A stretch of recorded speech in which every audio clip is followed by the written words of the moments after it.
O meu nome é Marta Cássio, sou estudante de doutoramento da Universidade de East Anglia, em Inglaterra, e hoje venho-vos falar da migração de cegonhas brancas, portanto um tema bastante diferente do que acabámos de ouvir agora, e como é que as condições meteorológicas influenciam a performance de migração de adultos e juvenis de cegonha branca.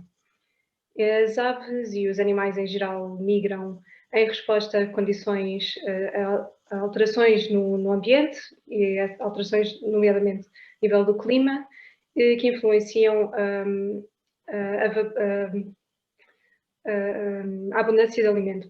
Por exemplo, se pensarmos em aves no norte da Europa, que se alimentam de insetos, no inverno esses insetos não estão disponíveis, não existem, está demasiado frio e têm de se movimentar para sul, onde as condições ambientais são mais favoráveis. Mas as condições climatéricas ou meteorológicas influenciam não só se as aves migram ou não, mas também o timing da migração, a direção do movimento, a duração da migração e também a sobrevivência. E aqui um exemplo de Yellow Warblers nos Estados Unidos, em que as condições de ventos que estes passarinhos estão expostos durante a migração, quando apanham ventos que são menos favoráveis, a sobrevivência anual desses indivíduos é menor, e não só isso, a diferença entre juvenis e adultos é bastante marcada. Portanto, se os juvenis apanham condições, para as mesmas condições climatéricas ou meteorológicas, os juvenis, a sobrevivência dos juvenis é inferior. E nós vamos então, estamos a trabalhar com as cegonhas brancas e estamos a tentar perceber como é que as condições meteorológicas que os indivíduos experienciam durante a migração influenciam a performance da migração e os adultos e os juvenis diferencialmente. E porquê as cegonhas brancas? Esta é uma espécie particularmente interessante, que era totalmente migradora até décadas bastante recentes e agora é um migrador parcial. Isto significa que alguns indivíduos da população ainda migram, ainda fazem as suas migrações desde a Europa até a África subsaariana, e outros indivíduos são residentes. E o caso de Portugal é um caso bastante extremo, em que se pensarmos que até aos anos 80, 70, 80 não tínhamos nenhum indivíduo ou muito poucos indivíduos residentes em Portugal, este ano, em 2020, contámos mais de 19 mil cegonhas residentes em Portugal. Portanto, está a haver uma alteração do comportamento migrador muito extrema e muito rápida no tempo. E, para além disso, é uma espécie que vive muitos anos, o máximo que foi contabilizado até agora 39 anos no selvagem, portanto, pode potencialmente adaptar o seu comportamento migrador às alterações no ambiente, o que a torna uma espécie extremamente interessante. Hoje, o que vos venho falar, vamos identificar primeiro quais as estratégias migradoras dos adultos e dos juvenis de cegonha branca em Portugal, ver se há segregação temporal e espacial durante a migração de outono, portanto, se os indivíduos migram todos juntos ou se juvenis e adultos migram em tempos diferentes ou por corredores migratórios diferentes. Ver se há diferenças na performance de migração entre os dois grupos etários e também como é que as condições meteorológicas influenciam então a performance dos adultos e dos juvenis. E para respondermos a estas perguntas, entre 2016 e 2019 colocámos GPS nas cegonhas, em 67 adultos e 90 juvenis de primeiro ano, e conseguimos então identificar várias estratégias migradoras. Nesta tabela que vos mostro, temos várias idades, os juvenis de primeiro ano, segundo, terceiro ano, portanto são as aves que vão envelhecendo, e os adultos reprodutores. As cegonhas começam a criar entre os 3 e 4 anos de idade, portanto, a partir do terceiro ano, são considerados adultos. E identificamos três estratégias migradoras, começando aqui com os residentes. Aqui no mapa ao lado são aves que não saem da Península Ibérica o ano todo, já não fazem qualquer tipo de migração. Temos os migradores de curta distância, que são migradores que vão até Marrocos, ficam em Marrocos durante o inverno e depois migram de volta para a Península Ibérica.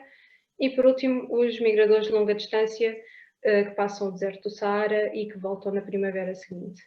E quando vemos as estratégias dos diferentes grupos etários, vemos que no primeiro ano todos os juvenis que nós marcámos migraram, a maioria migradores de longa distância, mas os adultos, a grande maioria, são residentes. Portanto, parece haver uma alteração do comportamento migrador ao longo da idade.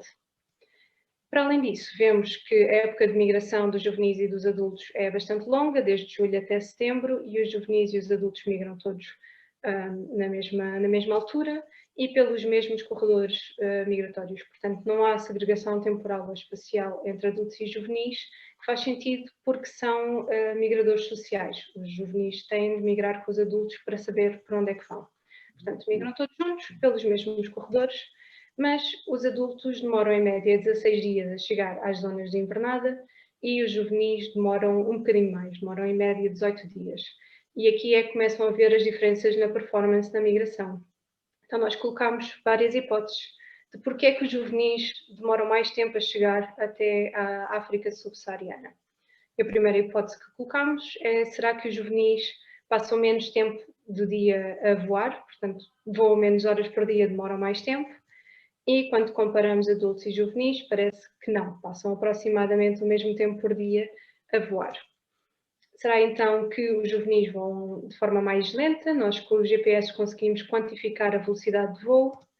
E a resposta também é não, vão mais ou menos à mesma velocidade. Então, será que os juvenis são menos eficientes? Nós quantificamos aqui a eficiência como uma métrica de direção do voo, portanto, uma ave que voa de forma mais direta tem um índice mais perto de 1, esse Straightness Index que vamos ver no gráfico a seguir. Uma ave que voa de forma mais tortuosa é menos eficiente e é mais próximo de 0. E aqui já começamos a ver diferenças entre os adultos e os juvenis. Portanto, os juvenis voam de forma menos direta do que os adultos, portanto, menos eficientes a voar. E será que isso faz com que eles voem menos quilómetros por dia e por isso também demoram mais tempo a lá chegar? E a resposta também é sim. Quando pegamos neste Daily Displacement, que é o número de quilómetros que as cegonhas fazem por dia, os adultos percorrem mais quilómetros durante a migração, num dia de migração, do que os juvenis. E será que estas diferenças, então, tanto na tortuosidade como no Daily Displacement, será que podem ser explicadas pelas as condições meteorológicas que as cegonhas apanham durante a migração? E para testar esta hipótese, nós extraímos informação da temperatura e da direção e da velocidade do vento a que as cegonhas estão expostas na sua migração e comparando a temperatura com o daily displacement, portanto o número de quilómetros que as cegonhas fazem por dia, vemos que, como seria expectável, em dias mais quentes as cegonhas percorrem mais quilómetros. As cegonhas são aves planadoras, portanto precisam das correntes térmicas que se formam em dias quentes para voarem de forma mais eficiente, e isto vê-se de forma muito clara. Quando comparamos com as velocidades dos ventos, também há uma relação positiva, portanto em dias com ventos mais fortes, as cegonhas percorrem mais quilómetros por dia na sua migração outonal.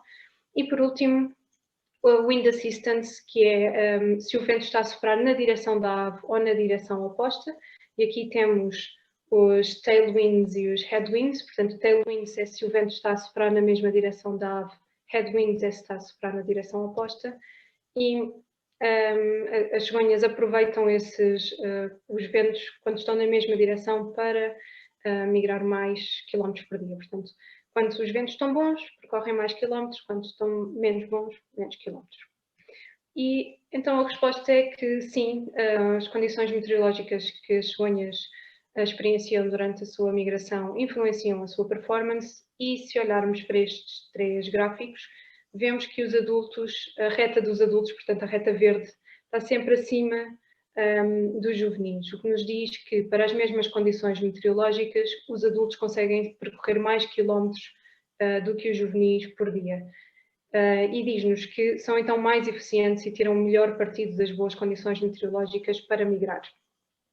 Pensando então que os juvenis do primeiro ano são todos migradores e os adultos são todos residentes, e que há uma diferença de performance na migração consoante as condições meteorológicas, a próxima pergunta, e é o que nós vamos responder agora, é: será que então as condições que uma cegonha experiencia durante um ano determina a estratégia migradora do ano seguinte? Portanto, será que os juvenis que são mais eficientes na migração são os que continuam a migrar ano após ano, e os juvenis que são menos eficientes então tornam-se residentes nos anos seguintes?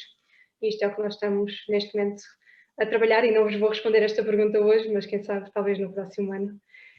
E é isso, queria agradecer aos financiadores deste projeto e à equipa que trabalha com as cegonhas, é uma equipa muito grande, e também eu vos queria agradecer a vocês por ouvir e pela atenção na apresentação. Muito obrigada.